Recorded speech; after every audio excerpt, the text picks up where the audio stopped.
నమస్తే. ఇన్నాళ్ళు నన్ను సపోర్ట్ చేస్తూ, ఎంకరేజ్ చేస్తూ మీ ప్రేమని నాకు అందిస్తున్న ప్రతి ఒక్కరికి కృతజ్ఞతలు. అలాగే ఈ వీడియో కూడా ఖచ్చితంగా మీకు ఉపయోగపడుతుంది. లైక్, షేర్ అండ్ సబ్స్క్రైబ్ చేసి మీ సపోర్ట్‌ని నాకు అందించండి. అలాగే ఈ వీడియో పట్ల మీకున్న అభిప్రాయాన్ని కామెంట్ సెక్షన్‌లో కామెంట్ చేసి తెలియజేయండి. ఇప్పుడు వీడియోని చూద్దాం. నమస్తే. Welcome to our channel. నేను కుప్పా పద్మిని. ప్రస్తుతం మనతో పాటు ఇద్దరు ఆధ్యాత్మికవేత్తలు ఉన్నారు. మాట్లాడదాం. ఇద్దరికి నమస్కారం. నమస్తే పద్మిని. అక్క కోపం అక్కలు కోపం చాలా చాలా అంటే చాలా మేజర్ రోల్ని ప్లే చేస్తుంది, అలాగే లీడ్ చేస్తూ ఉంటుంది. కోపాన్ని ప్రదర్శించాలి కానీ నిజంగా కోపాన్ని తెచ్చుకోకూడదు అని పెద్దవాళ్ళు చెప్తుంటారు. సందర్భానుసారం అంటే కోపం తెచ్చుకోకుండా మరీ అలా ఉంటే కూడా ఒక్కొక్క సందర్భంలో పనులు అయ్యేటటువంటి పరిస్థితి ఉండదు. కానీ ఎలా కోపాన్ని మనం మన కంట్రోల్లో పెట్టుకోవాలి అనేది అదొక ట్రికీ థింగ్. డెఫినెట్ గా కోపాన్ని కంట్రోల్ చేసుకోకనే జీవితాలు పాడైపోయిన వాళ్ళు ఉన్నారు. ఎన్నో ఎన్నో ఆవేశం వల్ల, కోపం వల్ల, నోరు జారటం వల్ల.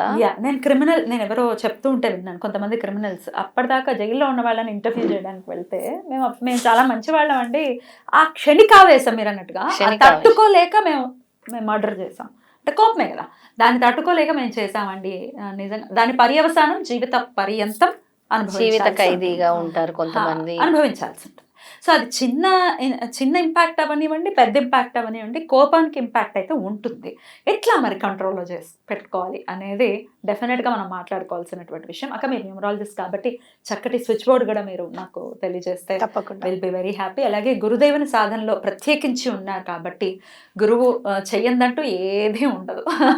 సో రెండింటిని మిళితం చేసి ఈరోజు మనం మాట్లాడుకుందాం. తప్పకుండా పద్మిని, ఇది అవసరం ప్రతి ఒక్కరికి, ప్రతి ఒక్క కుటుంబంలో జరిగేదే ఇది.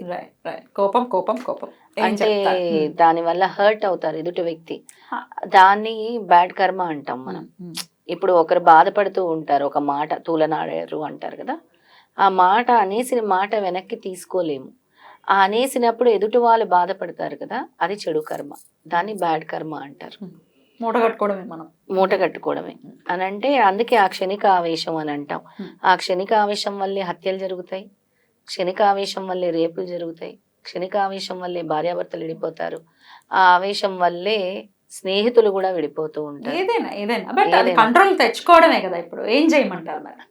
ఏం చేయాలి అని అంటే, ముందుగా మెడిటేషన్ అనేది ప్రతిరోజు అలవాటు చేసుకోవాలి. అంత టైం లేదు అని అనుకుంటాం కానీ మన కోసం ఆ కోపం అనేది నీలోని కూడా రోగాల్ని పెంచుతుంది, లేని హెల్త్ ఇష్యూస్ని కూడా తీసుకొస్తుంది. కాసేపు ఉదయాన్నే మెడిటేషన్ కూర్చొని ఓం శాంతి ఓం అనే మంత్రాన్ని చదువుకోవాలి. శాంతి మంత్రం అంటారు దాన్ని. అంటే పీస్ కోసం నీలోని చక్రాస్లోని దాన్ని ఇంప్రూవ్ చేసేది ఏంటంటే పీస్ అనే దాన్ని ఇంప్రూవ్ చేస్తూ ఉంటుంది. ఓం శాంతి ఓం అనే మంత్రాన్ని రోజు కూడా, అంటే మెడిటేషన్ చేస్తున్నప్పుడు ఏం చేయాలి అని అంటే, నీ లోపల అది చాంటింగ్ జరుగుతూ ఉంటుంది, కళ్ళు మూసుకొని చేస్తూ ఉండాలి. అది నీలోని కోపాన్ని రిమూవ్ చేస్తుంది అనమాట, నెమ్మది నెమ్మదిగా.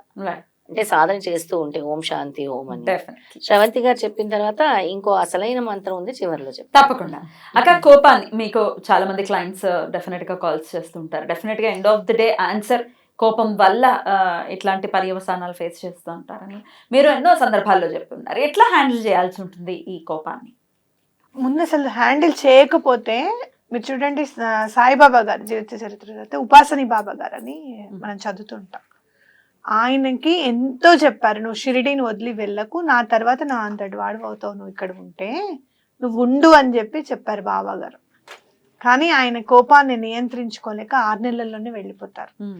మళ్ళీ బాబా గారు ఉండగా ఆయన మళ్ళీ రాలేకపోతారు షిరిడీలోకి. అంటే ఏంటి, ఒక బాబా గారిది అని అంటే బాబా గారి వల్ల ఒక పీఠం లాగా ఏర్పడిపోయినట్టే కదా. ఇంకా అందరూ అన్ని మతాల్ని యాక్సెప్ట్ చేసే పీఠం మళ్ళీ, అవునా కదా? అంటే అంత మంచి ప్లేస్ ని ఆయన వదులుకున్నారనమాట కేవలం కోపం వల్ల. అంత సత్పురుషుడు పక్కన ఉన్నా కూడా ఆయన సత్పురుషుడు, ఈయన కూడా సత్పురుషుడే. ఇంకా అసలు ఎలా మరి మనలాంటి అంటే మాలాంటి సామాన్యులకి సాధ్యపడేటటువంటి విషయమేనా? సాధ్యపడుతుంది తప్పకుండా. అహంకారంతో కూడిన కోపం అంటే అక్కడ చిరు అహంకారం. రమణులు అందుకే నేను అనే పదాన్ని వదిలేయనంటారు. అది మనము ఆ నేను అనే పదాన్ని, అహంకారం, నాకు నన్ను ఇలా అన్నారు, నన్ను ఇలా చేశారు, నన్ను ఇలా అవమానించారు, నన్ను ఇలా చాలా బాగా రిసీవ్ చేసుకున్నారు, ఇలాంటివన్నీ కూడా వదిలేయాలి మనం. ఆ నేను అనేది వదిలేస్తే అది సాధ్యం.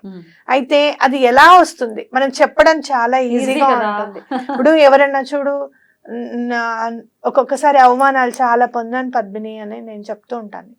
నాకు కోపం వచ్చేది కాదు కానీ విపరీతమైన బాధ వచ్చేది. ఎంత బాధ అంటే అసలు ఎందుకు ఇంత అవమానం పడాల్సిన అవసరం ఏముంది, దీని బదులు అసలు మామూలుగా చదువుకునే పిల్లలని అలానే ఉండిపోతే అయిపోయేది కదా, ఈ పెళ్ళిళ్ళు ఎందుకు, ఈ పిల్లలు ఎందుకు, ఈ బాధ ఎందుకు, ఎందుకు నేను ఆ డెసిషన్ అప్పుడు ఎందుకు నేను ఒంటరిగానే ఉంటానని ఎందుకు నేను నిర్ణయించుకోలేదు అనే దాకా వెళ్ళిపోయేది అనమాట బాధ. ఇప్పుడు మీరు పడుతున్న బాధ ఉంది చూసారా, వాళ్ళకి చెడు కర్మ. అది ఎవరైతే బాధ అంటే మీరు బాధ పడుతున్నారు కదా, వాళ్ళకి చెడు కర్మ. ఆ తర్వాత మెడిటేషన్ అన్నారు కదా అక్క, ఆ తర్వాత ఏమైంది అని అంటే, నేను ఎందుకు బాధపడాలి, వాళ్ళకి నేను నచ్చట్లేదు అని అన్నప్పుడు లెట్ ఇట్ బి, నచ్చకపోతే నచ్చకపోయాను, అందరూ అందరికి నచ్చాల్సిన అవసరం ఏం లేదు, నచ్చము అంటాను కదా. కాబట్టి లెట్ ఇట్ బి అనే దానికి వచ్చేసాను. అది ఎలా వచ్చింది అంటే కేవలం సాధన, భగవంతుడి మీద నమ్మకం. నన్ను ఇలా ఉంచాడు, ఎటువంటి పరిస్థితుల్లోనూ నన్ను పైకి తీసుకొస్తాడు. నేను అడిగేది ఏంటి, నన్ను పైకి తీసుకురా స్వామి, నాతో పాటు నేను ఎంతో కొంత నాకు ఇచ్చినప్పుడు నా పిల్లలకి అని నువ్వు చెప్పో, లేకపోతే నా పిల్లలకి ముందు జాగ్రత్తగా నేను ఏదైనా ఖర్చు పెట్టుకున్నా, ఏం చేసినా నేను మాత్రం ఎంతో కొంత సహాయం అయితే చేస్తాను, నీ పూజలు అయితే కంపల్సరీ మానను, ఆ నమ్మకం అయితే నాకు ఉంది. కాబట్టి తప్పకుండా నా పైకి తీసుకొస్తా అనే సాధన, ఆ ఒక్క పాయింటే. నేను ఏదో కూర్చొని గంటల తరబడి నేను పూజ చేసేస్తాను అనే కాదు. నేను వెళ్తూ నాకు ఎప్పుడైనా మెట్రోలో నుంచుని చదువుకోవాలనిపిస్తే కూర్చుంటే టైం ఉంటే చదివేసుకుంటాను, చెప్పులు ఇప్పేసి. నుంచుంటే చెప్పులు ఇప్పడానికి కుదరదు కదా పక్కకి, అప్పుడు ఏదైనా స్విచ్ వర్డ్స్ చదువుకుంటూ వెళ్తాను అనమాట. ఆ పనులు అవ్వాలి అని చెప్పి అవి అయ్యాయి అని మేనిఫెస్ట్ చేసుకుంటూ వెళ్తాను. అంటే మనలో పాజిటివిటీ నింపుకోవాలి. ముందు కోపము అనేది పోవాలి అని అంటే పాజిటివిటీ రావాలన్నమాట. ఇప్పుడు ఒకడు ఏమన్నా తప్పు చేస్తున్నాడు, వాడు సరిగ్గా వర్క్ చేయట్లేదు, చెప్తే వాడు రేపు తప్పకుండా చేస్తాడు అనే పాజిటివిటీని మనం నింపుకొని, నువ్వు అలా చేయడానికి వీల్లేదు నెక్స్ట్ టైం నుంచి అని చెప్పి మనం ఆ కోపాన్ని అక్కడ మనం దిగమింగుకోవాలి. లేదు అని అంటే ఇవాళ రేపు కోపం పడే వాళ్ళకి అవతల ఏదైనా మాట పోతుందో, కఠినత్వం ఇదంతా వదిలే, ముందు హైబీపీ అటాక్ అవుతుంది. మీరు అలా కోపం ఆపుకోకపోతే 40 years వస్తూనే మీకు హైబీపీ అటాక్ వచ్చేస్తుంది. కాబట్టి ఆరోగ్యాన్ని కోల్పోతున్నాం కదా. కాబట్టి తప్పకుండా ఎటువంటి పరిస్థితుల్లోనూ అది సాధన ద్వారానే వస్తుంది. నన్ను ఎవ్వరూ ఏం అనడం లేదు, నన్ను అనట్లేదు అని అనుకోండి, తప్పకుండా డే బై డే తగ్గిపోతూ వస్తుంది అనమాట. చాలా మంది ఏమంటారో తెలుసా, నెంబర్లు లెక్క పెట్టమంటున్నారు కానీ రివర్స్ గా నెంబర్లు లెక్క పెట్టడం స్పీడ్ గా వచ్చేసింది. నాకు కూడా వచ్చింది 100,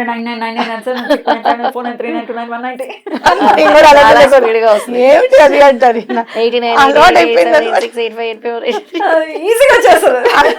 అది వచ్చింది కానీ కోపం తగ్గలే ఇక్కడ. అర్థమైందా నీకు?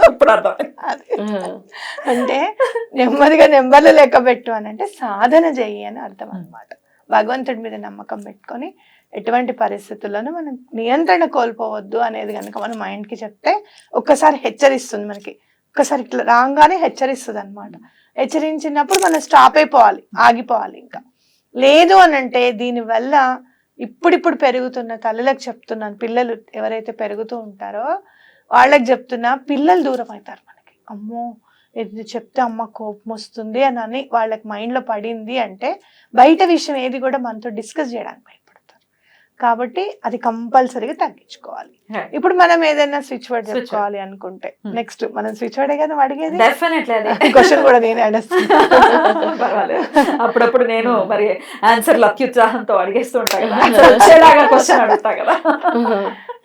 Clear and absolve, clear and absolve, and అనుకోకపోయినా క్లియర్ అబ్సాల్వ్ అని అనుకోండి. ఆ క్లియర్ అయిపోతుంది, అబ్సాల్వ్ అంటే అప్పటికప్పుడు సొల్యూషన్ కూడా వచ్చేస్తుంది. కోపాలు 2 ఉంటాయి. ఒకటి అవతల వాడు చేసే పని మీద కోపం రావడం, ఇంకొకటి వేరే వాళ్ళు మనం బాధ పెట్టినప్పుడు మనకు కోపం రావడం.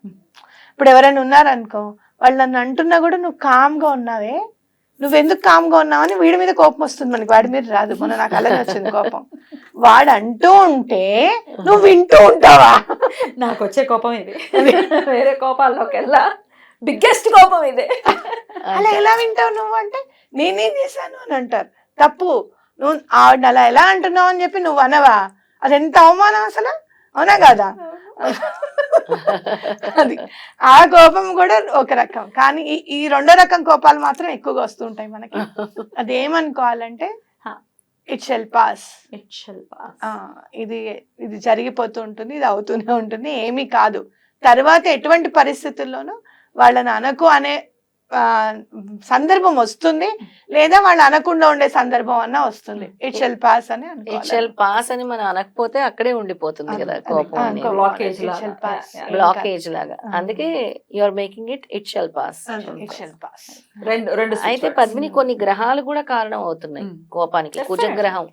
కుజగ్రహం వల్ల మంటలు అంటుకుంటాయి, మంటలు పుడతాయి అంటారు. కుజగ్రహం వల్ల కోపం వస్తుంది. చంద్రగ్రహం వల్ల మనస్కారకుడు కోపం వస్తుంది. ఒక్కోసారి శని భగవానుడు అంటే అర్థం లేని గొడవలు, సంఘర్షణలు, ఇవన్నీ కూడా కోపం వల్లే జరుగుతూ ఉంటాయి. ఈ కోపము అనేది మెయిన్ ఏంటంటే పీస్ అవ్వాలి, అంటే కామ్ డౌన్ అవ్వాలి అని అంటే దీనికి మన శాస్త్రం సనాతన ధర్మంలో విష్ణుమూర్తి మంత్రం చదువుకోవచ్చు, గాయత్రి మంత్రం. విష్ణుమూర్తి మంత్రము అని అంటే శాంతాకారం భుజగశయనం పద్మనాభం సురేశం విశ్వాకారం గగన సదృశ్యం మేఘవర్ణం శుభాంగం లక్ష్మీకాంతం కమలనయనం యోగి హృదయానగమ్యం వందే విష్ణు భవహరం సర్వలోకైకనాథం. ఇది చదువుకోవచ్చు. గాయత్రి మంత్రానికి మించింది లేదు. అన్నిటికంట విఘ్నేశ్వరుడిది మనకి అబ్స్టకల్స్ హర్డల్స్ రాకుండా ఆపేసేది. దీనికి ఓం ఘట క్రోధాయ నమః, ఓం ఘట క్రోధాయ నమః అనేది చదువుకోవాలి. ఇలా రోజు ఒక 21 times ప్రాక్టీస్ చేయండి నెమ్మదిగా. కోపం అనేది సాల్వ్.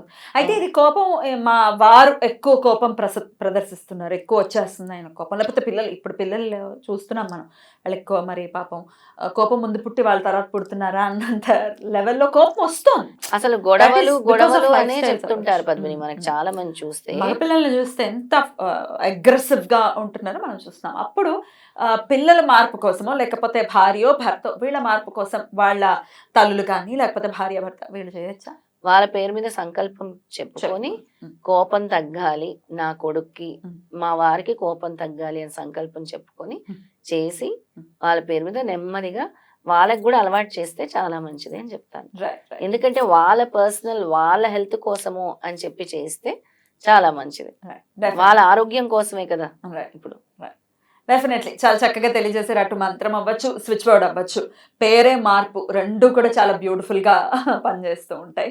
సో డెఫినెట్గా హెల్ప్ తీసుకుని ఈ కోపం అనే అతి భయానకమైన సమస్య ఇది అందరికీ ప్రధాన సమస్య అనుకో. డెఫినెట్లీ ఇప్పుడు నవడేస్ దానిలో నుంచి అందరూ బయటపడాలి. ఇది అందరికీ అవసరమైనటువంటి చాలా మంచి ఎపిసోడ్ ఇది. ఎందుకంటున్నాను అని అంటే అందరికి ఇప్పుడు బాగా చదువుకుంటున్నారు, మంచి ఉద్యోగస్తులు అవుతున్నారు, చక్కగా ఇంత కొంత సంపాదించుకుంటున్నారు. అరే ఇంత చదివి మేము వీళ్ళతో మాటలు పడడం ఏంటి, అసలు మీరెవరు మమ్మల్ని మాట్లాడడానికి అనే స్టేజ్ లోకి వెళ్ళిపోతున్నారు. That is a wrong thought process కదా. అసలు అదే కుటుంబం అన్నప్పుడు తప్పదు, ఓ మాట అనాలి, ఓ మాట పడాలి. కోపం వల్ల ర్యాష్ డ్రైవింగ్ చేసి యాక్సిడెంట్లు చేసుకుంటున్నారు. ఎంత మందిని చూస్తున్నాను నేను. అంటారు కదా ఆ కోపం వల్ల, ఎవరి మీద కోపం వల్ల ఫాస్ట్ గా వెహికల్ నడిపించుకొని తీసుకెళ్ళి ఎవరి జీవితాలు నష్టపోతున్నారు. అందుకే కోపం అనేది చాలా డేంజరస్. అందుకే దీని మీద చెయ్యాలి తప్పకుండా. ఈ డేంజరస్ నుంచి బయటపడాలి అని అంటే చెప్పలేదు. రైట్, డెఫినెట్ గా దీని నుంచి మనం బయటపడదాం మెల్లిమెల్లిగా. అది సపోర్ట్ ని తీసుకుని డెఫినెట్ గా మనం బయటపడేటటువంటి ప్రయత్నం చేద్దాం. రైట్ అక్క, thank you so very much ఇద్దరికి కూడా. నమస్కారం. నమస్తే.